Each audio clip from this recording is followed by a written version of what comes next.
Early morning of April 2nd, 1982. Under a still dark sky over York Bay, Argentine landing craft cut through the freezing water of the South Atlantic. On board, Marines of the Marine Infantry Battalion No. 2 checked their 7.62mm FAL rifles one last time before touching the beach at Port Stanley. At 6:15 in the morning, the first shots echo through the colonial streets of the Falklands capital. Not against a distant and unknown enemy, but against a handful of British Royal Marines who, minutes earlier, were drinking coffee in their barracks a few meters away. In less than 3 hours, the Argentine flag flutters over Government House. The war has begun. What makes this conflict so disturbing for military historians goes far beyond its brevity. 74 days, or its reduced scale when compared to the great wars of the 20th century. Argentina and Great Britain in 1982 were nations linked by more than a century of commerce, immigration, investment, and mutual cultural affection. British railways had crisscrossed the Argentine pampas for generations. 500,000 people of British descent lived in Buenos Aires, Cordoba, and Patagonia. British-built destroyers, sold years earlier to the Argentine Navy itself, would sail into combat against their sister ships in the Royal Navy. How did two nations so intertwined, sharing armaments, suppliers, and even kinship, come to face each other in one of the most intense naval and land conflicts of the post-Second World War era? This is the military chronicle of that war between friends. The dispute over the Falklands does not begin in 1982. It dates back to 1833, when a British frigate, HMS Clio, expelled a small Argentine garrison from the archipelago and reaffirmed the crown's sovereignty over the islands, then practically unpopulated. Since then, Buenos Aires has never formally abandoned its claim. Throughout the 20th century, the issue transforms into a banner of national unity, taught in Argentine schools as an open wound. The Malvinas are Argentine becomes a mantra repeated by civil and military governments alike, from Perón to Onganía. In the 1960s, the dispute gains new diplomatic momentum. In 1965, the United Nations General Assembly passes Resolution 2065, inviting Argentina and the United Kingdom to negotiate a peaceful solution taking into account the interests of the inhabitants. About 1,800 Kelpers, predominantly of British descent, sheep farmers scattered across isolated farms. Negotiations drag on for 15 years without concrete results. London considers transferring sovereignty while maintaining a long-term lease back to the residents, a model similar to Hong Kong. But the proposal founders against the resistance of the islanders themselves who fear living under a South American military regime. While diplomacy stalls, the numbers indicating British strategic disinterest accumulate. In 1981, Margaret Thatcher's government approves the Defense Review led by Secretary John Nott, which drastically cuts the naval budget. The aircraft carrier HMS Invincible is put up for sale to Australia, and the only permanent patrol ship in the South Atlantic, HMS Endurance, an icebreaker with only two 20mm cannons and 2 helicopters, has its withdrawal announced for the end of that year. For Argentine strategists, the signal is clear: Great Britain is disengaging from the Falklands. In December 1981, General Leopoldo Fortunato Galtieri assumes the de facto presidency of Argentina, the third man to head the military junta that has governed the country since the 1976 coup. The Argentine economy is collapsing. Annual inflation exceeds 130%. Foreign debt surpasses $35 billion, and unemployment grows month by month. In the dungeons of the dictatorship, thousands of disappeared persons are the price paid for the repression of the so-called national reorganization process. Galtieri, Admiral Jorge Anaya, commander of the Navy and principal architect of the operation, and Brigadier Basilio Lamidoso, head of the Air Force, calculate that a quick and cheap victory in the Falklands would return to the junta, the political capital that repression and economic failure had eroded. Anaya's plan is audacious in its simplicity. Occupy the islands before the end of 1982, the sesquicentennial year of British possession, betting that London, disengaged, without a permanent aircraft carrier in the region and 13,000 kilometers away, would accept the fait accompli without reacting militarily. It is a miscalculation that history would soon collect with interest. In absolute numbers, the Argentine military machine appears, on paper, capable of sustaining the gamble. The army has about 130,000 men, mostly conscripts serving a mandatory 12 to 14-month service. The Navy operates 2 submarines, an aircraft carrier, and a dozen destroyers and frigates of British and American origin. The Air Force and Naval Aviation total more than 200 fighters and bombers, including A-4 Skyhawks, Mirage 3s, Daggers, and the newly arrived Super Attenders equipped with the Exocet missile. The defense budget consumes about 4% of the Argentine GDP, a considerable fraction for a collapsing economy. What the junta's planners fail to calculate correctly is the distance between having equipment and having a trained, supplied, and sustainable expeditionary force 700 kilometers from the mainland, operating under a British naval blockade that would close in weeks. The spark comes from an unexpected place. On March 19, 1982, a group of scrap metal workers hired by Argentine businessman Constantino Davidoff lands on the island of South Georgia, 1,400 kilometers east of the Falklands, to dismantle an old abandoned whaling station at Leith Harbor. The workers hoist the Argentine flag without authorization, a symbolic gesture that London interprets as a deliberate provocation. On March 26th, the junta formally authorizes Operation Rosario. The British Foreign Secretary, Lord Carrington, attempts a final diplomatic mediation through Washington, but the channels of communication have already closed. As Admiral Sandy Woodward, who would command the British task force, would later summarize, there was no time to lament past mistakes. There was only time to prepare for what was coming. Admiral Sir John Sandy Woodward, in his memoirs, 100 Days. The landing force departs from Puerto Belgrano on March 28th aboard the landing ship A.R. A Cabo San Antonio, supported by the icebreaker A.R. A Almirante Irizar, which embarked helicopters to support the operation, and by units of the Sea Fleet, including the aircraft carrier A.R. A 25 de Mayo itself, which provided distant cover. In the early hours of April 2nd, under conditions of moderate seas and reduced visibility, LVT P-7 amphibious vehicles touched the beach at York Bay, northeast of Port Stanley. British resistance is concentrated in Naval Party 8901, a garrison of just 68 Royal Marines under the command of Major Mike Norman, a paltry number compared to the nearly 600 men of the initial invading force, which would grow to thousands in the following weeks. The tactical divers, under the command of Lieutenant Commander Pedro Edgardo Giacchino, received the most delicate mission: capture Government House and Governor Rex Hunt himself, ideally without firing a single shot. The plan fails. Approaching the residence before dawn, the Argentine group is met with gunfire from the Royal Marines garrisoning the site. In the firefight that follows in the gardens and corridors of the residence, Giacchino is severely wounded. He would die hours later, becoming the first Argentine combatant killed in the war.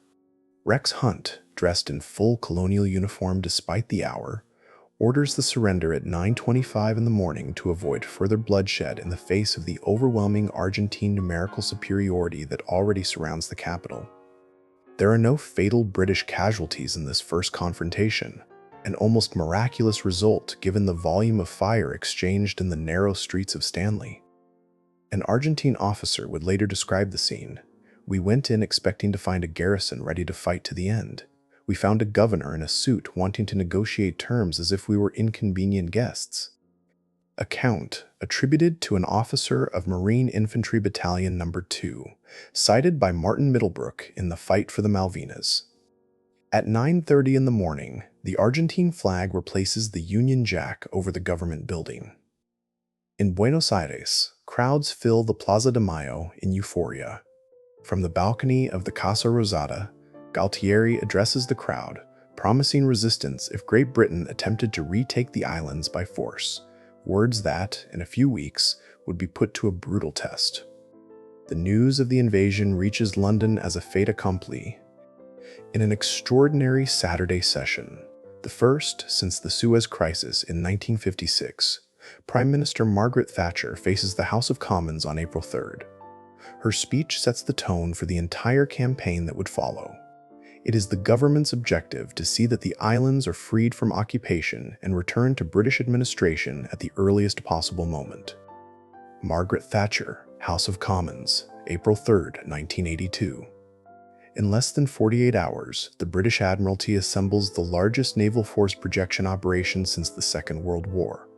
Admiral Sandy Woodward assumes tactical command of Task Force 317, which sets sail from Portsmouth on April 5th, led by the aircraft carriers HMS Hermes and HMS Hermes and HMS Hermes and HMS Hermes, HMS NSN, Invincible. Civilian cruise ships are requisitioned under the STUFT scheme, ships taken up from trade. Among them the transatlantic liner QE2 and the Canberra, hastily converted to transport troops. In total, more than 127 vessels would participate in the campaign, transporting about 28,000 British military personnel toward an archipelago 13,000 kilometers away. Ascension Island, in the middle of the Atlantic, becomes the vital logistical link of the operation.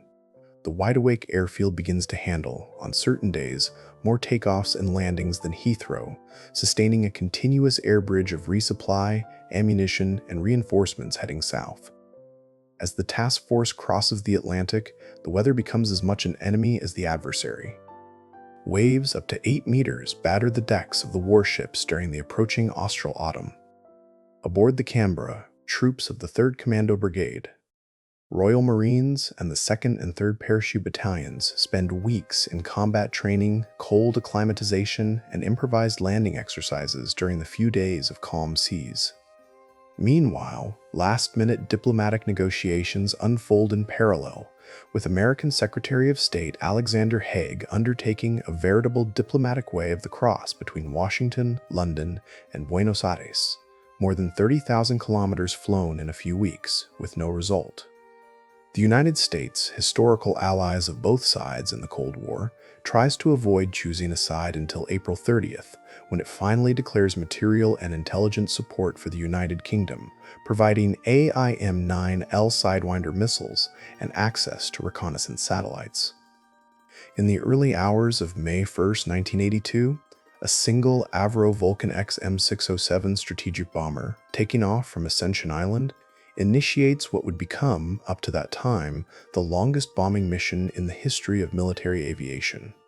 The target is the runway at Port Stanley Airport, which British planners fear seeing transformed into a base for Argentine fighters capable of directly threatening the task force. The mission, dubbed Black Buck, requires an improbable logistical chain. The Vulcan must be refueled mid-air by no fewer than 11 Handley Page Victor tankers, in a sequence of aerial rendezvous over the South Atlantic that consumes, in total, more than 1.3 million liters of fuel to sustain a single bomber carrying 21 bombs of 450 kilograms each. After almost 16 hours of flight and more than 12,000 kilometers covered round-trip, the Vulcan drops its payload in a diagonal attack across the Stanley runway, a tactic chosen to increase the statistical chance of hitting the narrow strip of asphalt. Only one of the bombs hits the center of the runway, but the psychological and strategic effect is immediate. The Argentines conclude that no point in the archipelago is beyond British reach, and the Argentine Air Force begins holding its most modern fighters on the mainland, fearing similar attacks against its own air bases. 5 other Black Buck missions would follow throughout the campaign, some targeting Argentine radars and anti-aircraft positions around Stanley. The logistical cost of each incursion, dozens of aerial refuelings to deliver a fraction of the bomb tonnage that a single aircraft carrier could launch in minutes, would highlight, for military analysts in the following decades, both the ingenuity and the limits of projecting strategic air power from fixed bases far from the theater of operations. Pebble Island, the SAS Night Raid. On the night of May 14th to 15th, the Special Air Service, the SAS, executes one of the most surgical operations of the entire war. Reconnaissance intelligence indicates the presence of a forward Argentine airstrip on Pebble Island, north of East Falkland, housing Pucara ground attack aircraft, Turbo Mentor observation planes, and a small, short Skyvan transport, aircraft that represent a direct threat to the planned landings at San Carlos, just days away. 45 operators from D Squadron of the SAS disembark from Sea King helicopters launched from the helicopter carrier HMS Hermes, advancing on foot under the cover of total darkness to the enemy airstrip. With naval gunfire support from the destroyer HMS Glamorgan, whose 4.5-inch guns batter Argentine support positions from a distance, the SAS operators place explosive charges on 11 parked aircraft, destroying them completely before withdrawing with no recorded casualties. The action eliminates in a single stroke a significant portion of Argentine ground attack air capability in the region, and would become, in subsequent years, a mandatory reference in special operations manuals regarding attacks on forward air bases. Before any confrontation over the Falklands themselves, London decides to recover South Georgia as a show of force and a quick symbolic victory. On April 25th, Wessex and Wasp helicopters launched from British frigates attack and damaged the Argentine submarine, ARA Santa Fe, near Grytviken, forcing its crew to run it aground.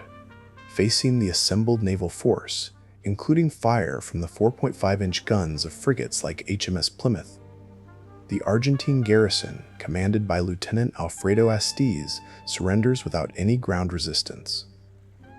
The news reaches Downing Street during a press briefing.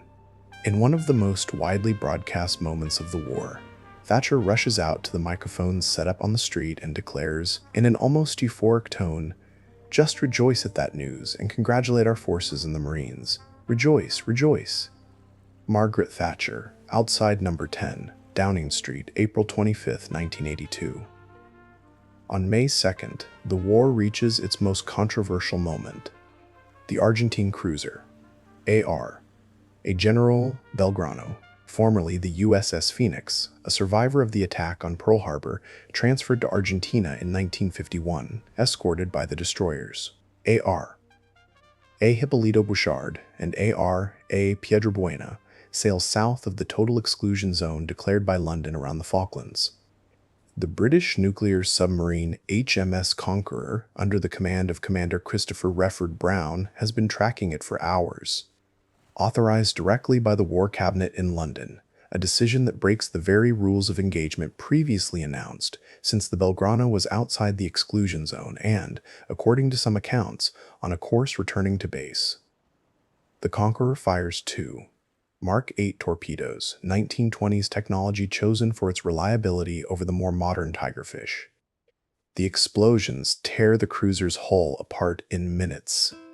Of the 1,093 people on board, 323 drown or die of hypothermia in the freezing waters of the South Atlantic before the full rescue efforts, days later, save the rest of the crew.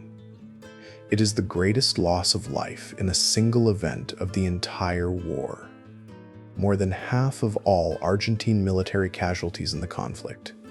The headline of the British tabloid, The Sun, the following day, a single word in bold letters, GOTCHA, would become an enduring symbol of the moral controversy surrounding the episode, later republished by the newspaper itself in a more subdued tone in the face of the criticism received. 2 days later, on May 4th, Argentina retaliates with a weapon that would become the Royal Navy's particular nightmare, the French-made Exocet, AM-39 anti-ship missile, launched by a super-attended fighter bomber of the Argentine Naval Aviation. The target is HMS Sheffield, a Type 42 class destroyer. Ironically, the same class as the two destroyers that Argentina itself operated, purchased decades earlier from the United Kingdom. The missile strikes the Sheffield mid-hull. The impact does not completely detonate the warhead, but the remaining rocket fuel ignites internal compartments, causing an uncontrollable fire that kills 20 crew members and forces the abandonment of the ship 6 days later, when it finally sinks while being towed. For the first time since the Second World War, the British Royal Navy loses a major warship to enemy action, and the entire world begins to fear the small French missile that cost a fraction of the value of the destroyer it destroyed.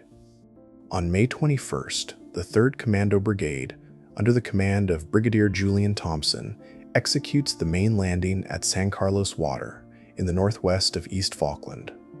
The 2nd and 3rd Parachute Battalions, together with Royal Marine Commandos 40, 42, and 45, land under the cover of darkness, quickly establishing a beachhead. The narrow channel soon earns the grim nickname Bomb Alley, as the Argentine Air Force, operating from the mainland more than 650 kilometers away, launches successive waves of attacks with A-4 Skyhawk, Mirage 3, and Dagger, an Israeli variant of the Mirage 5, fighters against the anchored fleet. In the following days, the price is high for both sides. The frigate HMS Ardent sinks on May 21st. HMS Antelope explodes on May 24th after an unexploded bomb detonates during a defusing attempt, killing Staff Sergeant James Prescott. The destroyer HMS Coventry capsizes and sinks on May 25th, hit by 3 500-kilogram bombs. On that same May 25th, Argentina's symbolic Independence Day, deliberately chosen for the attack. An Exocet launched by Superintendents strikes the Atlantic Conveyor, a requisitioned civilian freighter transporting helicopters essential to the ground campaign. Of the aircraft on board, only a single Chinook, christened Bravo November because it was in flight at the moment of the attack, survives. A logistical loss that would force thousands of British soldiers to advance on foot, carrying up to 55 kilograms of equipment across freezing and boggy terrain. In the air, the technological disparity decisively favors the British.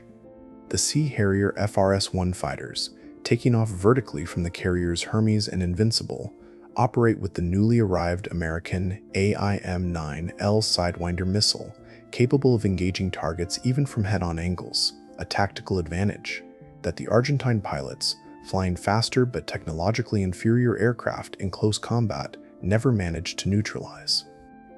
By the end of the war, the Harriers destroy more than 20 Argentine aircraft in direct air combat without suffering a single equivalent loss, a ratio that would enter Western air doctrine manuals in the following decades. Even so, the Argentine pilots demonstrate remarkable courage, flying at extremely low altitudes over the sea to escape British radars, often without fighter escort because of the distance from their bases. One Skyhawk pilot would later recount, "We flew so low that sometimes the waves wet the fuselage. We knew we would only have one chance to attack before needing to turn back, and that there might not be enough fuel for the return." Testimony attributed to an Argentine Air Force pilot, cited by Rodolfo Martín Espinosa in accounts of Skyhawk pilots.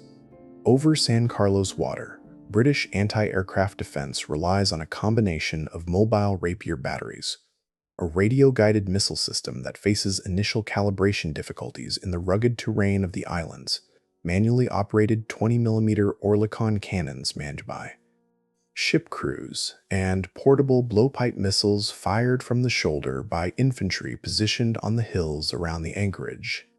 The effectiveness of these systems is irregular. Of the more than 300 Argentine air attacks recorded during the campaign, a fraction are intercepted before reaching their targets, but the volume of aircraft lost by Argentina, estimated at 75 machines by the end of the war, between fighters, bombers, helicopters, and transport planes, reveals the relentless attrition imposed by both the Sea Harriers and the British naval and ground anti-aircraft artillery over 6 weeks of intense air combat. No military campaign sustains itself without the supply chain that feeds it, and the Falklands test the logistical limits of both armies. For the United Kingdom, maintaining a force of 28,000 men, 13,000 kilometers from home, requires a constant resupply fleet. Royal Fleet auxiliary tankers like the RFA Tidespring and the RFA Olna transfer fuel and fresh water on the open sea, often under the threat of air attack, while the hospital ship SS Uganda, a former cruise liner hastily converted, painted white, with large red crosses and operating within a neutral zone agreed upon by both governments, nicknamed the Red Cross Box near Ascension Island, treats more than 700 wounded from both sides throughout the war, under the protection of the Geneva Conventions respected by both belligerents. On the Argentine side, the logistical challenge proves even more severe. With the British Navy imposing an effective naval blockade through the total exclusion zone, the resupply of the Stanley garrison, which grows to more than 10,000 men under the command of General Menendez, depends almost entirely on night transport flights by Argentine Air Force C-130 Hercules, landing under constant risk of attack on the partially damaged runway of the local airport. Rations, ammunition, and fuel always arrive in insufficient quantities to meet the demands of a garrison preparing for the sub-Antarctic winter without an adequate supply of thermal clothing, tents, and waterproof footwear. A logistical failure that, in the final weeks of the campaign, undermines both the combat capacity and the morale of the Argentine troops even before the first shot of the decisive battles for the mountains is fired.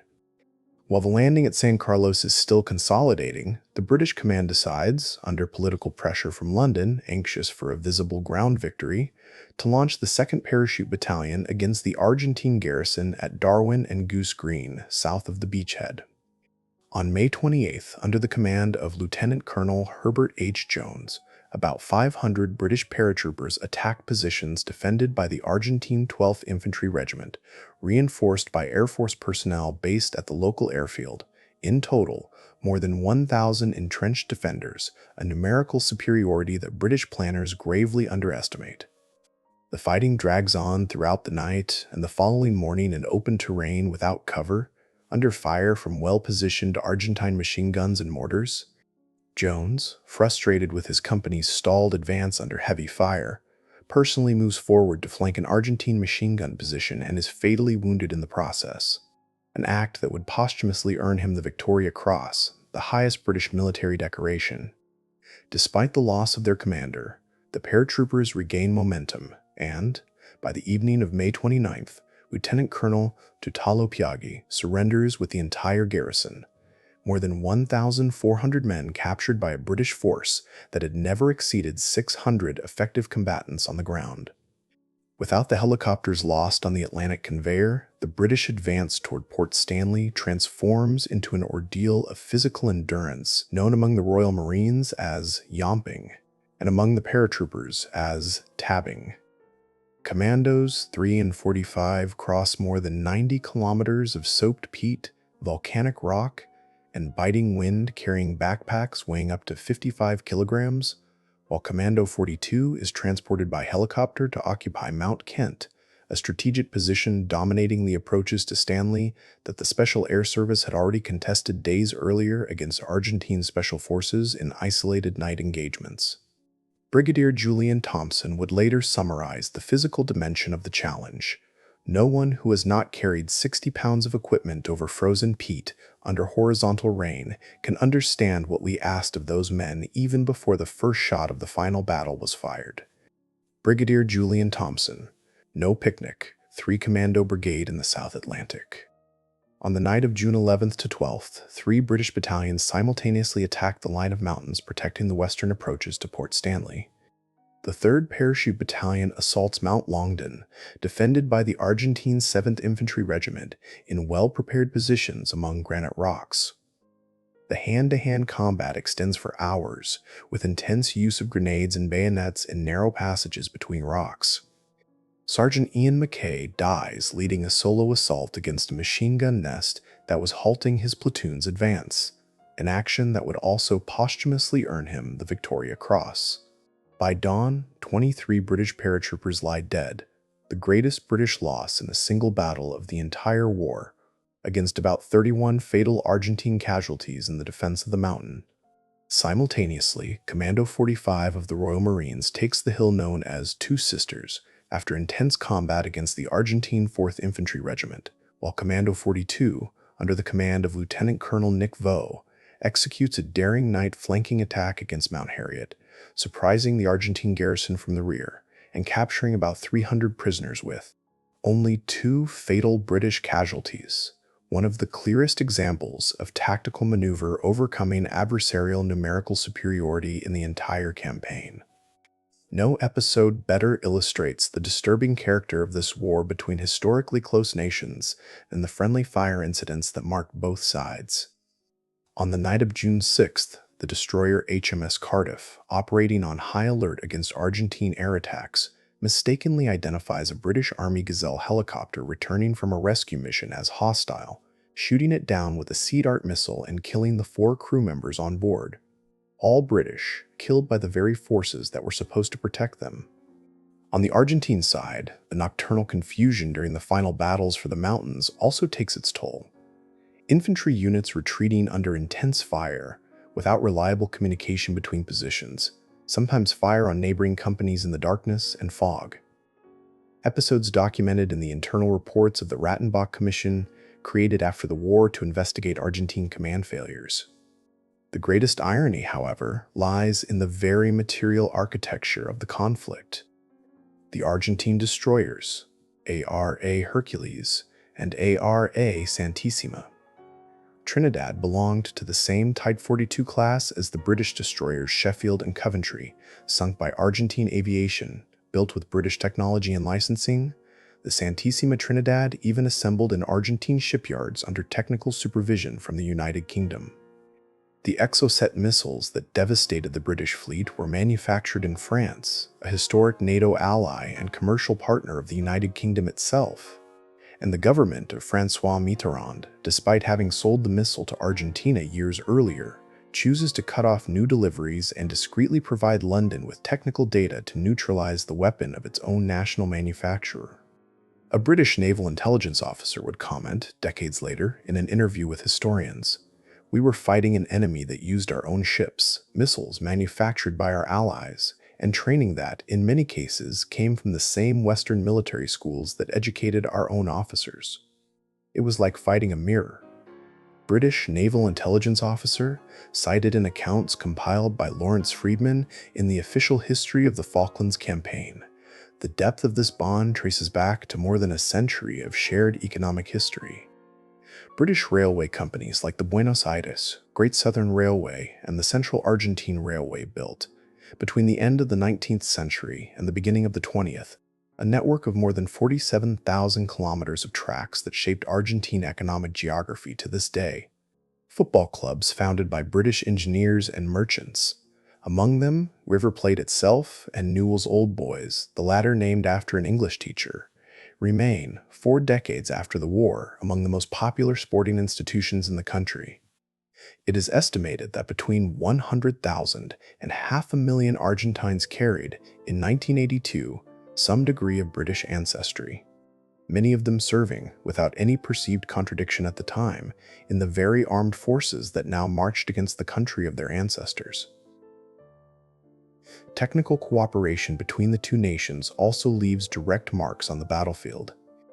Before the deterioration of bilateral relations, Argentine officers had received training in Western academies and operated equipment of British and American origin for decades. The Argentine Type 42 destroyers themselves had been crewed in joint exercises prior to the war, side by side with Royal Navy sailors.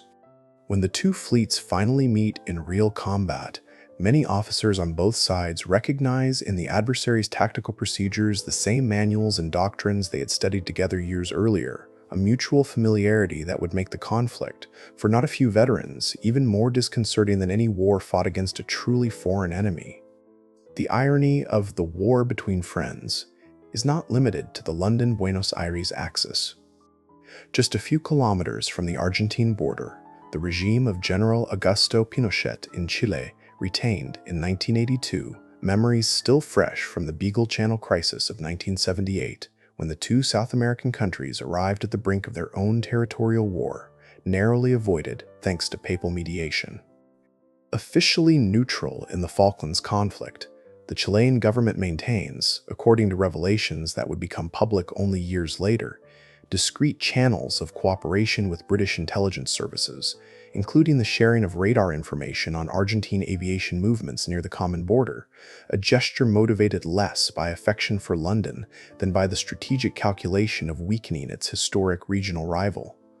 The most visible episode of this silent cooperation occurs on May 18, 1982, when a Royal Navy Sea King helicopter, operating on a special reconnaissance mission linked to preparations for a special forces attack against air bases on the Argentine mainland, a plan that would be known as Operation Mikado and which would never be executed, is forced to make an emergency. Landing in Chilean territory near Punta Arenas due to bad weather, the crew sets the aircraft on fire to avoid its capture and seeks asylum with the Chilean authorities, who resolved the incident diplomatically without major public repercussions, a discreet but unequivocal sign that not all of South America viewed the Argentine adventure in the Falklands with automatic solidarity. On the night of June 13th to 14th, the final battle unfolds on two decisive fronts. At Wireless Ridge, the 2nd Parachute Battalion, now under the command of Lieutenant Colonel David Chandler, who had replaced Jones after Goose Green, attacks the remnants of the Argentine 7th Infantry Regiment, supported by naval artillery fire and by the light cannons of the Scimitar and Scorpion armored vehicles of the Blues and Royals Regiment. The position falls after a relatively brief fight, the defenders already exhausted by weeks of bombardment and extreme cold. On Mount Tumbledown, however, the 2nd Battalion of the Scots Guards faces the Argentine 5th Marine Infantry Battalion, an elite unit composed of Marines better trained and equipped than the majority of the Army's conscript troops. The combat becomes one of the fiercest of the entire campaign, including hand-to-hand fighting with bayonets among the dark rocks of the mountain, prolonging itself throughout the early morning. At dawn, the Scots Guards finally dominate the summit, paying a high price in fatal casualties and wounded against the obstinate resistance of the Argentine Marines, the last act of significant organized resistance before the final collapse of the defense of Stanley. By the evening of June 14, 1982, with the high ground positions around Stanley lost and the city surrounded, General Mario Benjamin Menendez, the Argentine military governor of the islands, recognizes the impossibility of continuing the resistance without provoking an unnecessary massacre among his own exhausted and poorly supplied troops, many composed of 18 and 19-year-old conscripts without adequate training for the sub-Antarctic climate. Menendez meets personally with Major General Jeremy Moore, commander of the British ground forces, inside Port Stanley. The instrument of surrender is signed that same night. Moore would telegraph to London a message that would become famous for its almost telegraphic brevity from another era. The Falkland Islands are once more under the government desired by their inhabitants. God save the Queen. The war that had begun with a handful of shots exchanged in the gardens of Government House ends 74 days later with the British flag once again hoisted over the same capital. In the days following the ceasefire, the logistics of demobilization becomes, in itself, a large-scale military operation. The transatlantic liner Canberra and the ferry Norland, the same civilian ships requisitioned weeks earlier to transport British troops to combat, are reconverted for the reverse task, embarking thousands of Argentine prisoners toward the mainland port of Puerto Madryn. In total, more than 11,000 men are repatriated in a few weeks, many of them exhausted and undernourished conscripts who would disembark on Argentine soil in visibly deteriorated physical condition. Scenes recorded by photographers that, upon arriving on the mainland, would contrast starkly with the triumphalist rhetoric that the military junta still attempted to sustain publicly. Behind the maps and the statistics, the Falklands War was lived, above all, by young men in brutal conditions. On the Argentine side, many of the conscripts sent to the forward positions were 18 years old, fresh out of mandatory military service, with a few months of training and equipment inadequate for temperatures that plummeted below zero, boots that soaked through and never dried, insufficient rations, non-existent tents in many forward positions. The Argentine journalist Daniel Kahn would gather dozens of these testimonies in his book Los Chicos de la Guerra, recording accounts of hunger, frostbite on their feet, and logistical abandonment that would mark an entire generation of Argentine veterans. On the British side, the experience was also harsh, although logistically more sustained. The weight of the backpacks, the march over frozen peat, the constant fear of air attacks during the landing. A war correspondent embedded with the troops, Max Hastings, who would later co-write one of the definitive histories of the conflict, would describe the atmosphere in the final weeks. There was something profoundly strange about advancing across those windswept hills, aware that on the other side were boys who, in another context, could be neighbors on a street in Buenos Aires or distant cousins of some farmer from Kent. Max Hastings, war correspondent, later co-author of The Battle for the Falklands. The Kelpers themselves, the civilian population of the islands, lived through weeks of occupation under curfews, farms confiscated for military use, and the constant fear of crossfire. On June 11th, a shell fired by British naval artillery accidentally strikes a house in Port Stanley, killing 3 women of the islands, Susan Whitley, Mary Goodwin, and Doreen Bonner, the only civilian fatal victims of the entire war, a tragedy that would never cease to haunt the legacy of the conflict for the very population that the campaign sought to liberate. A British paratrooper, a survivor of Goose Green, would describe decades later the sensation of crossing open ground under mortar fire. You learn to count the seconds between the flash and the bang. If you're still counting, you're still alive. My friends who didn't come back never got to finish the count. Testimony of a veteran of the 2nd Parachute Battalion, collected in later interviews compiled by British military historians. Meanwhile, an Argentine officer captured in Port Stanley, upon being questioned by journalists about the surrender, would summarize the sentiment of many of his comrades. Our soldiers did not lack courage. We lacked everything else: hot food, dry boots, and a plan that took into account the winter that was already upon us. Unidentified Argentine officer, cited by Robert Fox in Eyewitness Falklands. Among the islanders themselves, the memory of the occupation combines fear and an almost stubborn resilience. A farmer from West Falkland would recount, years later, how the community hid radios to listen to BBC broadcasts during the curfew imposed by the Argentine forces, risking arrest to follow news of the approaching task force. A small gesture of civil resistance in the midst of a war that was decided, for the most part, far from their own homes. In the end, the human cost of the war is distributed unequally between the two sides. The United Kingdom records 255 military personnel dead and 775 wounded. Argentina counts 649 military dead, of which 323, more than half, perished in the sinking of the General Belgrano, in addition to approximately 1,657 wounded. About 11,400 Argentine military personnel are taken prisoner and repatriated in the weeks following the ceasefire, transported back to the mainland in civilian ships chartered for the operation. 3 civilian residents of the Falkland Islands die in the crossfire. At sea, the Royal Navy loses 2 destroyers, HMS Sheffield and HMS Coventry, 2 frigates, HMS Ardent and HMS Antelope, as well as the civilian freighter Atlantic Conveyor, with another 6 ships suffering significant damage from bombs or missiles, including HMS Glamorgan, hit by an Exocet launch from an improvised land base on the eve of the ceasefire.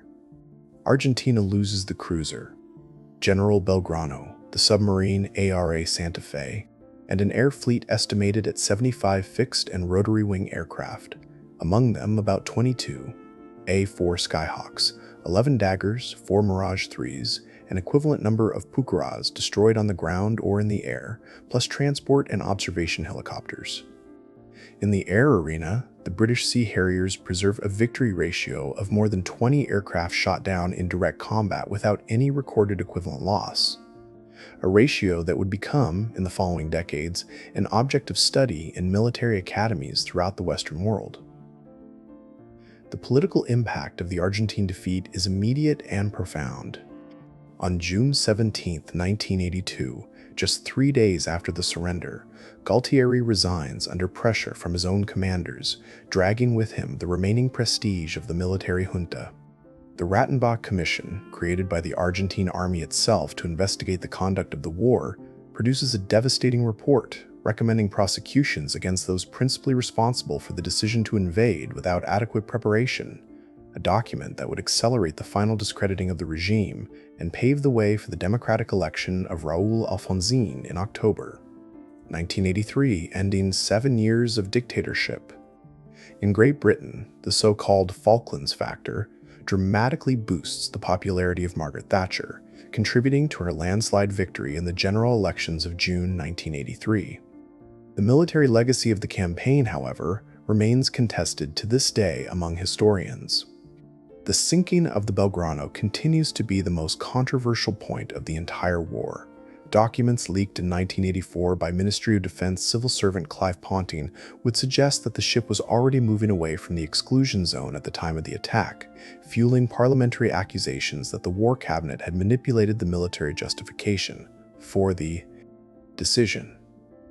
Ponting would be prosecuted under the Official Secrets Act, but acquitted by a jury in 1985 in a verdict that many interpreted as a popular repudiation of the possible cover-up. More than 4 decades later, the sovereignty dispute remains formally unresolved. The Argentine Constitution of 1994 declares the recovery of the Malvinas a permanent and inalienable objective of the nation, reaffirmed annually on April 2nd, the Day of the Veterans and the Fallen in the Malvinas War. The United Kingdom, for its part, built the Mount Pleasant Air Base, RAF Mount Pleasant, in 1985 to ensure a permanent garrison and saw 99.8% of the islanders vote to maintain their status as a British overseas territory in a referendum held in 2013. The United Nations General Assembly continues, periodically, to call both parties to dialogue, without London recognizing any obligation to negotiate sovereignty against the expressed will of the resident population. Among military historians, the debate over specific tactical and strategic decisions remains alive. Beyond the perennial controversy surrounding the sinking of the Belgrano, analysts debate to this day whether the Argentine command should have concentrated its defense in fewer, deeply fortified positions, instead of dispersing poorly prepared troops across a perimeter too extensive for the number of conscripts available. On the British side, historians like Lawrence Freedman point out that the decision to attack Goose Green before the total consolidation of the beachhead at San Carlos responded more to political pressures for a quick victory than to a strictly military necessity. A reminder that, even in a campaign described as eminently military, the border between strategy on the ground and political calculation in London and Buenos Aires never disappears entirely. Among veterans on both sides, post-traumatic stress disorder would leave lasting scars. Argentina would record, in the following decades, more suicides among its former combatants than the total number killed in action during the war itself, a statistic that alone summarizes the invisible price paid by an entire generation in the name of a territorial dispute that had begun a century and a half earlier, with the hoisting of a flag over an almost empty archipelago at the end of the world. For British veterans, the experience of the Falklands would become, decades later, a recurring reference in studies on the psychological impact of short, intense wars, conflicts brief enough not to allow the troop rotation common in longer campaigns, but violent enough to leave equivalent scars. For a generation of Argentines and Britons who grew up hearing about the war from their grandparents, uncles, and neighbors, perhaps the most enduring lesson of the Falklands campaign lies not in the tactical maps or casualty statistics, but in the warning it carries. Nations united by centuries of commerce, culture, and even kinship can, nonetheless, find themselves on opposite sides of a trench.